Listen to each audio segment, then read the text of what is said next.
आज दुपारी झोप झाल्यानंतर खूपच भूक लागलेली. मग म्हटलं चला काय खावं. तर हो, फ्रीजमध्ये आंबे ठेवलेले होते. मस्तपैकी फ्रीजमधून एक आंबा काढला. थंड आंबा होता, कट केला आणि मी आणि रिद्वीने आंब्यावर ताव मारला.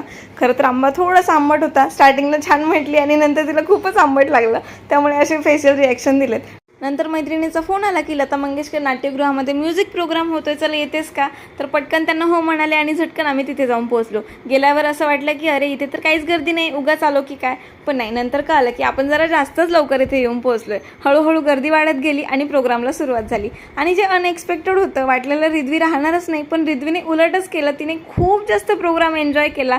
हे एक पाहून मला खूप छान वाटलं. आणि आता जो कॉस्ट्यूम दिसतोय तो थोडा ओळखीचा वाटतोय ना, तर हे कोणतं गाणं असेल हे मला कमेंट सेक्शनमध्ये नक्की सांगा.